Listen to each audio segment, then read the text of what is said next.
Dusun Sade adalah sebuah dusun adat di Desa Rembitan, Kecamatan Pujut, Kabupaten Lombok Tengah, Nusa Tenggara Barat, yang terkenal karena masih mempertahankan budaya dan tradisi suku Sasak secara kental. Secara geografis, Dusun Sade terletak sekitar 8 km dari Bandara Internasional Lombok dan memiliki luas sekitar 5,5 sampai 6 hektar dengan sekitar 150 kepala keluarga atau 700 penduduk. Kondisi sosial ekonomi masyarakat Dusun Sade didominasi oleh aktivitas pertanian dan kerajinan tradisional seperti tenun kain kasasa. Masyarakat sangat menjaga adat istiadat dan memiliki pandangan kuat terhadap pendidikan, meskipun terdapat ketidaksetaraan gender yang membatasi akses pendidikan perempuan dibanding laki-laki. Desa ini juga menjadi tujuan wisata budaya yang menarik dengan pengunjung yang meningkat sejak pembukaan bandara dan mudah diakses dari jalur utama. Awik-awik merupakan suatu bentuk hukum adat yang hidup dan berkembang di masyarakat Sade, Lombok. Awik-awik bukan hanya berfungsi sebagai seperangkat aturan sosial, tetapi juga sebagai pedoman kehidupan yang mengatur seluruh aspek kehidupan masyarakat, mulai dari tata cara berinteraksi sosial, pelaksanaan upacara adat, pembagian warisan, hingga norma dalam pendidikan dan hubungan antar gender.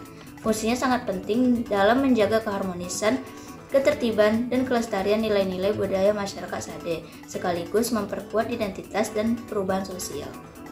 Awik-awik merupakan salah satu aturan atau norma yang berlaku dalam masyarakat adat di Dusun Sade, yang mengatur berbagai aspek kehidupan termasuk peran gender. Dalam konteks ini, bisa menjelaskan bahwa awik-awik membagi peran laki-laki dan perempuan dengan cara yang tradisional. Laki-laki pekerjaannya di luar rumah atau di daerah publik, sedangkan perempuan berada di bagian rumah tangga. Pembagian peran ini seringkali dianggap sebagai tradisi yang harus diikuti, dan ini berpengaruh pada pembatasan hak dan kesempatan perempuan termasuk dalam pendidikannya.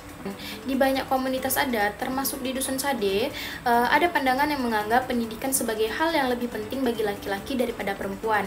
Masyarakat mungkin melihat perempuan lebih dituntut untuk mengurus rumah tangga dan keluarga daripada mengejar pendidikan formal. Persepsi ini bisa didasarkan pada keyakinan bahwa peran utama perempuan adalah sebagai ibu dan istri, bukan sebagai pekerja atau perempuan di ruang publik. Akibatnya perempuan seringkali dipandang tidak membutuhkan pendidikan tinggi, meskipun hal ini dapat menghambat kemajuan mereka dan memperkuat ketidaksetaraan gender dalam masyarakat. Di sini dapat disimpulkan bahwa bagaimana aturan yang ada dalam awik-awik memperkuat ketidaksetaraan gender dengan membatasi peran perempuan dalam kehidupan publik dan pendidikannya. Di dusun ini, sebuah perkampungan adat yang terkenal dengan kekentalan nilai-nilai tradisi suku Sasak di Desa Rembitan, Kabupaten Lombok Tengah. Ketidaksetaraan gender masih sangat terasa, khususnya dalam hal akses terhadap pendidikan. Dua bentuk utama ketidaksetaraan gender yang dapat diamati di wilayah ini adalah subordinasi perempuan dalam budaya adat awik-awik serta pelabelan stereotip negatif terhadap perempuan yang secara nyata membatasi ruang gerak dan potensi mereka, terutama dalam bidang pendidikan. Yang pertama itu subordinasi perempuan dalam budaya awik-awik, yakni aturan adat yang menjadi pedoman hidup masyarakat Sasak yang menyebabkan perempuan seringkali diposisikan dalam struktur sosial yang lebih rendah dibandingkan laki-laki. Karena pandangannya bahwa laki-laki adalah pihak yang lebih berhak memperoleh pendidikan tinggi karena mereka dianggap sebagai kepala keluarga dan penerus tanggung jawab adat. Sebaliknya, perempuan dinilai tidak memerlukan pendidikan tinggi karena peran utama mereka dianggap hanya sebatas dalam ranah domestik, yaitu sebagai istri dan ibu rumah tangga. Yang kedua, pelabelan stereotip negatif terhadap perempuan juga menjadi faktor penguat ketimpangan tersebut. Perempuan kerap kali dilekatkan dengan citra sebagai makhluk lemah, emosional, dan kurang cakap dalam pengambilan keputusan. Stereotip ini kemudian mengakarkan kuat dalam masyarakat bahkan sejak usia dini dan menciptakan persepsi bahwa perempuan tidak perlu memiliki cita-cita tinggi atau menempuh pendidikan formal sampai jenjang perguruan tinggi. Bentuk ketidaksetaraan ini berkontribusi langsung terhadap terbentuknya kesenjangan yang nyata antara perempuan dan laki-laki, khususnya dalam hal pencapaian pendidikan, partisipasi dalam pengambilan keputusan, dan akses terhadap pekerjaan layak. Perempuan menjadi lebih rentan secara ekonomi, kurang terlibat dalam ruang publik, dan tidak memiliki representasi yang memadai dalam struktur kepemimpinan adat maupun pemerintah. Dalam masyarakat yang masih memegang teguh budaya adat seperti awik-awik di Bali dan Lombok, terdapat sejumlah aturan dan norma yang secara tidak langsung berdampak pada akses pendidikan bagi perempuan. Awik-awik sebagai hukum adat berfungsi mengatur tatanan sosial dan memperkuat nilai-nilai kebersamaan. Namun dalam praktiknya, budaya ini juga membawa dampak terhadap pembatasan peran perempuan, terutama dalam hal pendidikan. Salah satu kesenjangan yang muncul adalah pembatasan terhadap mobilitas pendidikan perempuan. Dalam banyak kasus, perempuan tidak diberikan kebebasan yang sama seperti laki-laki untuk melanjutkan pendidikan ke luar daerah atau jenjang yang lebih tinggi.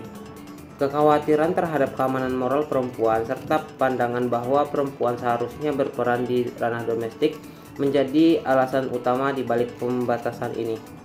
Hal ini berdampak pada rendahnya partisipasi perempuan dalam pendidikan tinggi dan sektor profesional, serta memperkuat stereotip bahwa perempuan hanya cocok mengurus rumah tangga. Perbandingan kesempatan dalam pendidikan antara laki-laki dan perempuan. Di Dusun Sade, ketidaksetaraan gender dalam pendidikan sangat terlihat, di mana laki-laki memiliki kebebasan yang lebih besar untuk memilih dan melanjutkan pendidikan mereka. Mereka dapat melanjutkan ke jenjang yang lebih tinggi tanpa adanya batasan yang signifikan dari masyarakat setempat. Hal ini disebabkan oleh pandangan tradisional yang menganggap bahwa laki-laki adalah pencari nafkah utama dan memiliki tanggung jawab yang lebih besar dalam keluarga. Sebaliknya, perempuan seringkali dibatasi oleh norma-norma budaya yang mengharuskan mereka untuk tetap di rumah dan menjalankan peran domestik mereka. Masyarakat di Dusun Sade sendiri cenderung memprioritaskan pendidikan untuk laki-laki dengan menganggap bahwa mereka akan menjadi tulang punggung keluarga. Adapun persepsi dari masyarakat di Dusun Sade ini bahwa perempuan hanya perlu memiliki kemampuan dasar seperti membaca dan menulis tanpa perlu melanjutkan pendidikan ke jenjang yang lebih tinggi. Keyakinan ini berakar dari pandangan patriarkis yang menganggap bahwa pendidikan tidak relevan bagi perempuan karena mereka menganggap bahwa perempuan tidak akan berperan sebagai pencari nafkah utama. Nah, di sini di mana banyak orang tua di Dusun Sade ini yang lebih memilih untuk menginvestasikan sumber daya mereka dalam pendidikan anak laki-laki dengan harapan mereka akan membawa pulang penghasilan yang lebih besar di masa depan nanti. Solusi untuk kasus ini yaitu pendidikan inklusif berbasis kearifan lokal, yang dimana mengembangkan program pendidikan alternatif yang tetap menghormati budaya awik-awik tetapi inklusif terhadap perempuan. Misalnya, pembelajaran berbasis komunitas yang dilaksanakan di dalam dusun dengan waktu dan pendekatan yang fleksibel, seperti sekolah sore atau kelas keterampilan berbasis kebutuhan lokal, yaitu kewirausahaan dan literasi digital. Manfaatnya yaitu tidak memaksakan benturan langsung dengan budaya lokal sehingga lebih terima masyarakat, memberikan perempuan akses pendidikan tanpa harus keluar dari desa, dan meningkatkan kesadaran keluarga bahwa perempuan juga dapat berkontribusi dalam ekonomi lokal. Rekomendasi kasusnya yaitu dialog multi-stakeholder antara tokoh adat, pemerintah, dan lembaga pendidikan. Mengadakan forum rutin atau musyawarah antara tokoh adat, pemerintah daerah, tokoh agama, aktivis perempuan, dan lembaga pendidikan untuk mengevaluasi kembali aturan adat yang menghambat akses pendidikan. Tujuannya adalah untuk menyesuaikan nilai-nilai budaya dengan perkembangan zaman dan prinsip kesetaraan. Adapun solusi dan rekomendasi yang dapat diberikan dari kasus tersebut yaitu yang pertama, solusinya mengatasi ketidaksetaraan gender dengan mengadakan program penyuluhan yang bertujuan untuk mengubah pola pikir dan cara pandang dari masyarakat setempat mengenai pentingnya pendidikan bagi kaum perempuan. Kemudian rekomendasinya yaitu dengan menyediakan beasiswa khusus bagi perempuan untuk melanjutkan pendidikan mereka ke jenjang yang lebih tinggi sehingga para perempuan memiliki kesempatan yang sama dengan laki-laki untuk memperoleh pendidikan.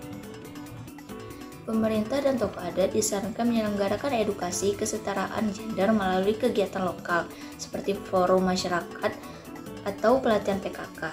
Tujuannya untuk mengubah cara pandang masyarakat bahwa perempuan juga berhak mendapatkan pendidikan dan peran setara dalam kehidupan sosial.